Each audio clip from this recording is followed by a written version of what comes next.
My wife messaged me saying she's ending our marriage next week. I replied steadily. I submitted the paperwork already. Then I verified our prenuptial agreement was unbreakable and handled all investments on my own.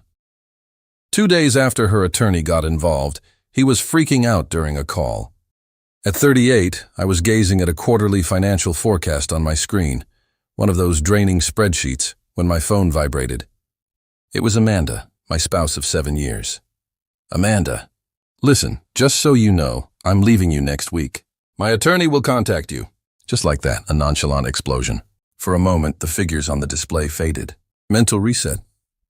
I've always been a strategist. It's how I manage my modest tech company. It's how I approached our union, Amanda.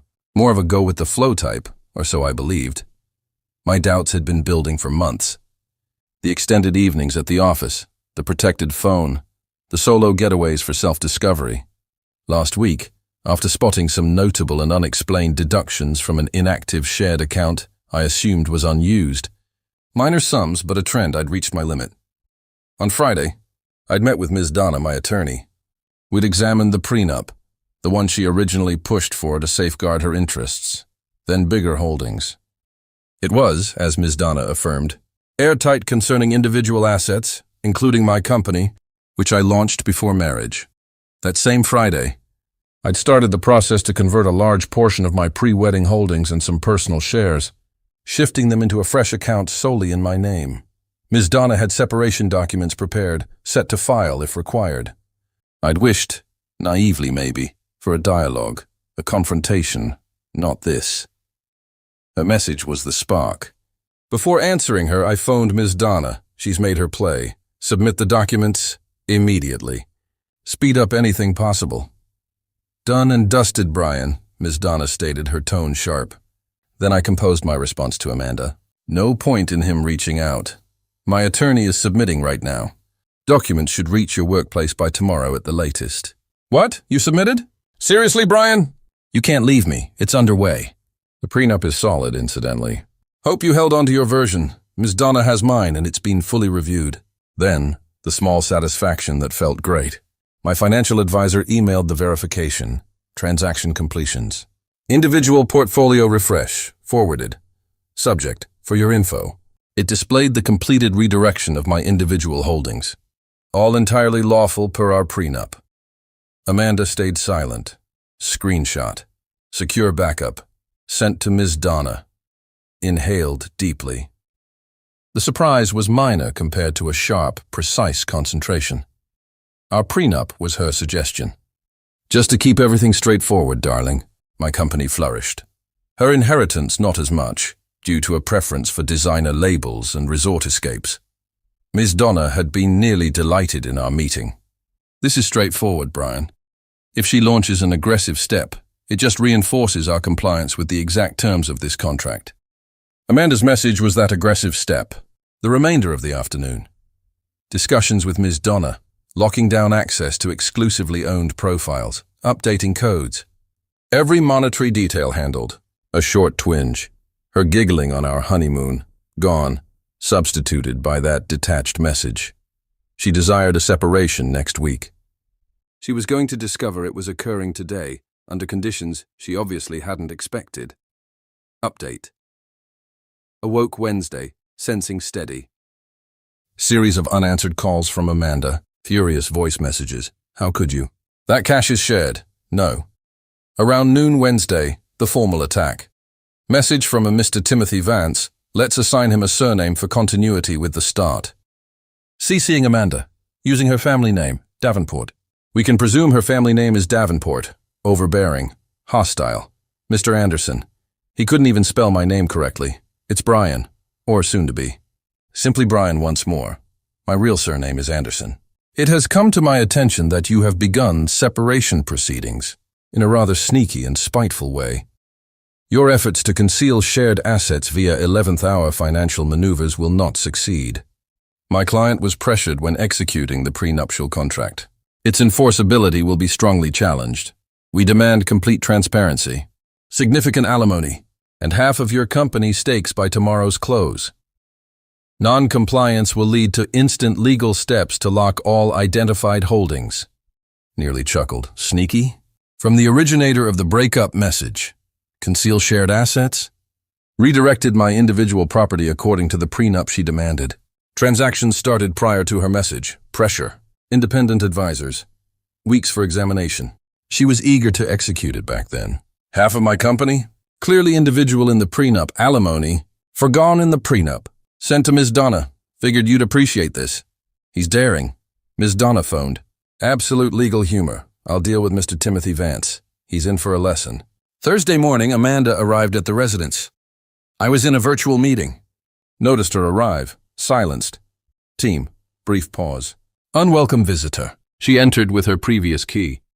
I berated myself. In the chaos of the past day and a half, replacing the locks hadn't topped the urgent list, though it was noted. Ms. Donna had prioritized holding protection first. Brian, we must discuss. She burst into my home workspace. Amanda, I'm in a meeting. This isn't your place to enter unannounced anymore. Donna will coordinate with your attorney for collecting your items. Under supervision. My attorney claims you're attempting to ruin me. That prenup isn't valid. Does he? Steady tone. Ms. Donna considers it strong. The one you demanded? Safeguarding my company, my pre-wedding holdings, as it was intended to shield your inheritance. Expression hardened. That cash I used was for both of us. The luxury purse for thousands for us. The individual resort trips. The backup fund in your name I wasn't meant to discover. My finances are transparent, as required by the prenup. Hope yours are as well. She blanched. You can't demonstrate any of that. No requirement. Prenup is explicit. Individual property stays individual. My redirects from my individual property are mine. You receive your items. Your vehicle, cleared by me. Appreciate it. And half the shared savings, roughly $3,900. Mouth agape. $39,900? Are you out of your mind? I require maintenance. I offered you my prime years. Prenup foregoes alimony, Amanda. We each had advisors. You weren't pressured, reclined. You messaged your separation intentions. You chose. You simply didn't foresee I'd already chosen in kind. Tears. Genuine or irritation? You're acting harshly, Brian, am I? Or merely following our contract? You established the approach, Amanda. She departed, banging the door. Quiet. That twinge once more. Short-lived. Then the recall of her message. The presumption. Steadiness returned. Ms. Donna sent her reply to Mr. Timothy Vance, a gem of courteous legal dismantling, referencing sections, including Amanda's executed confirmation of separate advice. Mr. Timothy Vance responded with a briefer, yet still boastful message late Thursday, reiterating on pressure and now asserting the prenup was unreasonable given the present asset gap. Conveniently overlooking her greater worth at execution, Ms. Donna sent another response, sharper by day's end. The advantage was, again, in their quickly diminishing position. Update Friday morning. The past 2 days since Mr. Timothy Vance's opening message had been revealing. Amanda's presumption, boosted by her attorney's early bravado, was colliding with solid barriers. The credit provider had phoned Thursday. Amanda attempted to claim her card, form a shared account, blocked, taken by my spiteful spouse, trying major buys, rejected. Fraud team was sympathetic. My lender also phoned. She sought to empty the full $7,800 from shared savings. Clerk noted it. Ms. Donna equally prompt. Amanda created a disturbance. Yelled about her funds. Mr. Timothy Vance's recent tactic, suggested in his Thursday bravado and likely from Amanda's frantic falsehoods, was that my redirects were with shared marital money. Ms. Donna's reply to that was immediate.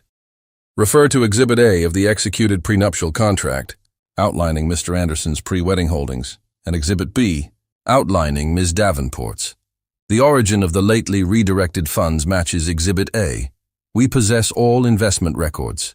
Possibly your client is mistaken. That mistaken phrase was classic Ms. Donna. This morning, Friday, I was sipping coffee. Phone sounded. Unrecognized number. Voice message. Then a message from Ms. Donna, Mr. Timothy Vance's firm. He's attempting direct contact. Avoid interaction. He just phoned me. Tone several levels higher than normal. I suspect the coffee and a thorough review of our enclosures have at last registered. A dark grin. Gasping, was he? This was about 2 days after his starting involvement on Wednesday. Ideal. Phoned Ms. Donna after 10 minutes. So I mentioned Timothy's realization? Oops, prior routine meant Reginald's realization. So I fixed Timothy's realization. Ms. Donna laughed lightly. Brian, it appears Mr. Timothy Vance, or a skilled assistant, at last absorbed the prenup together with the records we provided. His phrasing. Ms. Donna, there seems to have been a major misinterpretation on our client's descriptions of the holding division. He sounded like he'd ingested his formal attire. She went on. Amanda evidently neglected to inform him the scope of what she relinquished, or that the investment profile for your major redirect was yours before marriage, with all gains clearly staying individual property. He attempted to shift to unreasonable. I noted her worth was greater at execution with her own advisor. He wilted, as Donna shared the highlight. He then inquired timidly if you'd consider renegotiating alimony from kindness, since Amanda is encountering unforeseen monetary difficulties and has specific way-of-life anticipations. Chuckled loudly. Way-of-life anticipations? After her message, did you note that? Indeed I did. Indicated her difficulties are a straight outcome of her choices, and misreading a compulsory paper she eagerly executed. Kindness vanished with her message and following unfounded claims. His reply? Muttered about reviewing choices with his client. Disconnected. He's frantic. Brian, Amanda lacks advantage. None. She overextended. And now she's facing the prenup's conditions. Her attire? Her vehicle, $3,900. My fresh investment account? Up 3.5% in its debut week. A subtle, serene confirmation. 0.5% Amanda would never access. Not regarding the funds, the standard, the presumption, the belief she could explode our union by message and depart with half despite our contract. Phone sounded again. Mr. Timothy Vance's firm. Allowed it to ring. Let them both simmer. Her attorney wasn't merely frantic. He was overcome. Amanda was discovering about outcomes. Update. It's been 30 days since the notorious message. The debris is stabilizing, largely into a thin coating of, oh no, what did I do on Amanda's end? From what Ms. Donna shares. Mr. Timothy Vance, following his starting frenzy, attempted a few more hopeless, pitiful strategies. There was a note proposing emotional harm from my hasty and insensitive separation submission, conveniently disregarding Amanda's message that initiated everything. Ms. Donna ended that by highlighting that preparing for separation when suspecting unfaithfulness and monetary deception isn't insensitive, it's wise. He even suggested that maybe I'd offer a small payout to evade discomfort in litigation. My answer through Ms. Donna was, the prenup is the payout. No additional talks. Amanda apparently didn't accept this calmly. I received several emotional, then furious, then begging voice messages. Brian, please, we can resolve this, I urged. Followed by, you're heartless, you're aiming to abandon me with zero. And then, fine, I understand the prenup, but certainly you can provide something extra. For past memories. I don't know how I'll manage. Past memories apparently didn't include not scheming to surprise separate me. And zero was overstating. She received her vehicle, a recent SUV completely cleared. She received her items, which, honestly, encompassed an astonishing volume of high-end outfits, purses, and footwear. And she received her $3,900 from the shared account. The true sting for her, I believe, was the company. She truly thought, despite the prenup clearly declaring it my individual property, that she deserved a massive portion because she was my spouse and aided me emotionally. Aid, which had been markedly missing for much of the year, substituted by barely hidden disdain and those enigmatic weekend excursions. Her attorney at last formally surrendered last week. They endorsed the separation contract, which was, predictably, precisely what the prenup outlined. No alimony, no stake in my company, no stake in my redirects or pre-wedding holdings. I learned via a shared contact, now solidly my contact, that Amanda had to relocate with her sibling. Her self-reliant woman account she'd been funneling money into apparently wasn't as large as she'd anticipated, or maybe it was already allocated for whatever path she'd been arranging without me. The inheritance from her grandparents? Turns out there were conditions and her entry to it was more restricted than she admitted, particularly after her folks learned the details of the separation. They were traditional, strong on loyalty and repercussions. They weren't pleased with her conduct. She apparently had a significant breakdown when she grasped her way of life anticipations were set to plummet. No more routine salon stylings, no more multi-thousand spending sprees, no more relaxed meals at fashionable places she couldn't truly fund on her own earnings, which, without my support adding to it, was pulled quite tight. There was one final, pitiful effort at influence. She messaged me a few days back. "Amanda, I'm truly having a hard time, Brian. I could lose my place. I don't know what to do." I didn't respond. It seems cold, I realize. And there's a tiny, foolish part of me that senses a hint of something like sympathy. But then I recall the iciness of her separation message, the haughtiness of her attorney. The efforts to depict me as the antagonist, the one concealing holdings, the one being unjust. She created her situation. A very costly, badly planned situation. As for me, existence is quieter, more serene. My company is prospering. That redirect I executed just before S-Day, Separation Day, has kept performing strongly. It's a pleasant little final touch, I guess, though the true success is the tranquility. I replaced the locks at last. I'm gradually making the house my own again. It's incredible how much psychological effort a harmful partnership demands. Effort I now possess for my tasks, for reconnecting with pals I'd ignored, for simply existing. There's an odd kind of ease. The disloyalty wounded profoundly more than I admitted, even to myself initially. You don't share 7 years with someone and not sense the removal. But the manner she managed it, that offhand harshness, it sealed the injury quicker than anything else might have.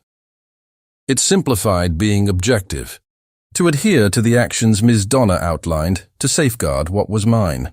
Am I joyful? Not in a leaping with excitement sense. But I'm not unhappy, I'm satisfied. I'm unburdened. I held firm, followed the strategy, and the outcomes for her were precisely what she deserved. Natural outcomes. The finest type, truly. Someone inquired if I felt remorse. I said I felt validated. She risked, assuming she held a strong position. She didn't know I'd already viewed her position and had a trump in reserve, the prenup she herself had promoted. So yes, that's the tale. No theatrical court battles. No yelling confrontations, well, only from her end. Just the calm, systematic carrying out of a solid strategy and a prior contract. She began it with a message. I concluded it with an endorsement. And truthfully, I rest quite soundly these nights.